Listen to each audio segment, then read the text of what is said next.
directly to sentencing. The state, per the terms of the plea agreement, would ask that the offense be designated a misdemeanor at the time of sentencing, and the state would recommend a supervised probation term between 6 and 12 months. All right, so the basis for recommendation that it be designated at this time, I think we've had conversations, at least off the record, that have kind of alluded to that, but why does the state believe that a designation as a misdemeanor at this juncture is appropriate? I assume it's based upon the plea agreements from co-defendants and other factors, but could you elucidate that? One moment, Judge. Yes.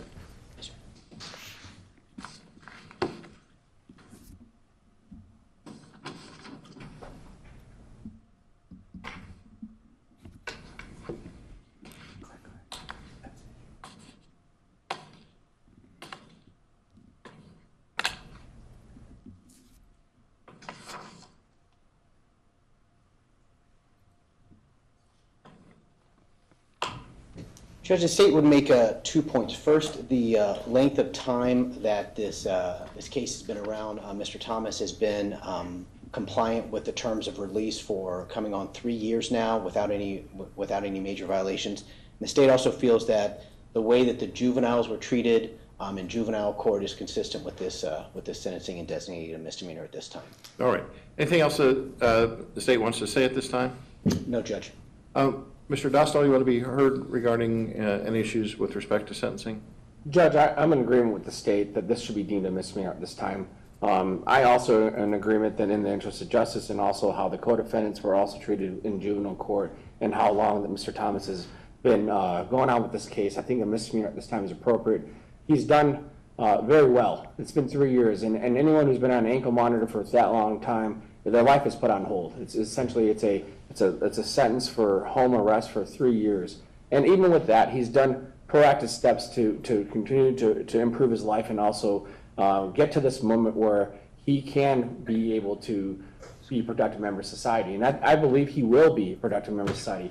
And unfortunately, this has taken this long, but I think in the resolution of this case, I think in all hindsight, I think it's a fair resolution. And we're hopeful, and I know he's hopeful, that all parties involved can continue to move forward with their lives and put this behind them and see these young men continue to grow as men and do well in their lives. And I think that's what this opportunity for him to get the misdemeanor and to show the court what he's done. And you've been on this case for a long time, Judge, and it's been 3 years. And that's why we're asking for a 6-month term of probation to allow him to show the court how well he can do on probation without the ankle monitor. And then at that time, we'll take the necessary steps to help him progress forward with the rest of his life.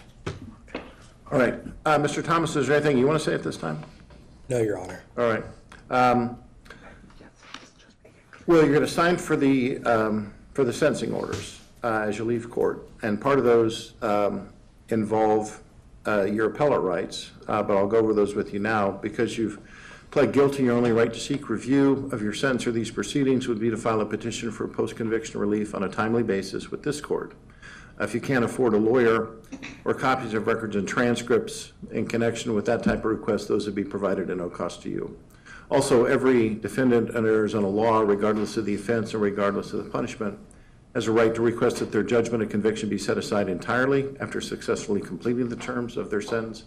If you intend to make that type of request and cannot afford a lawyer or copies of records and transcripts, those would also be provided at no cost to you. So I'm going to follow the terms of the plea agreement. That is a stipulation of probation. That'll be for a 6-month period. So you'll sign for your probation orders. You need to report to the adult probation department within 72 hours to start your term of probation. I'm not going to go through all the terms with you. For today, they're going to be the standard terms 1 through 15, and you'll sign for those as you leave court. And the court has the option, depending, to either terminate probation early or extend it or impose any additional terms or modify the terms. But for today, there'll be the standard terms 1 through 15, and you'll sign for all of those. And then with respect to the request that it be undesignated, I do find that there is good cause for that at this juncture.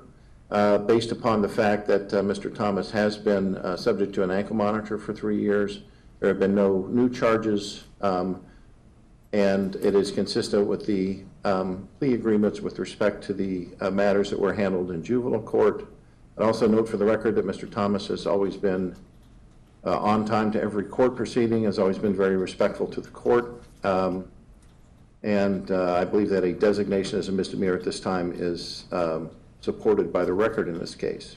Counsel, one other thing that we did talk about is whether there is a statutory requirement for a DNA test. Mr. Dostal, what's your position on that? Judge, I think I spoke to the state about this after we spoke, and I think it's going to be a moot point. I think here I already submitted one through Chandler Police Department, so I don't think there's a need to do it again. Your agreement? Yes, Judge. So to the extent that is a statutory requirement, which I believe it is, it's already been complied with? Yes, Judge. Yes, Judge. All right, so Mr. Wynn, anything that you think that we've omitted or overlooked? The only thing I'd like to bring up, 2 brief points, Judge, is I know there was an additional indictment that was handed down. Oh, that right. number is 2020-001-317-001. The state would move to dismiss that indictment with prejudice, and just point out to the defense counsel in the court that under the terms of the plea, the restitution is open to not only the victims under this indictment, but the 2 new victims that were added to the additional indictment. All right, so Mr. Dostal, you're in agreement that we talked at a previous court hearing about a new indictment and a stipulation to an amended indictment. Now the amended indictment is being dismissed, but there's no dispute that if we do need to address restitution, that it would be as to the persons identified in the amended indictment, correct? That is correct. I explained that to my client. He understands that, and he's willing to accept that also as part of the agreement. All right. Mr. Dostal, do you think there's anything that we've overlooked or omitted? Release conditions we need to modify to remove the ankle monitor, so I'll do that. And also, I think there needs to be a bond exoneration paperwork also on this case. So there is a bond that we need to exonerate? There was a bond, yes. All right, and you have that information, Andy? Yes. All right. So I'll exonerate the bond. It's going to take me a few minutes to do that. I'll modify release conditions. It'll also take me a few minutes to do that. And then I'll electronically sign the sentencing orders, and then Mr. Thomas, you can countersign them at that point and begin your term of probation. Thank you. Anything further, counsel? Nothing, Judge. Thank you. Not from the state, Judge. Thank you. Thank you.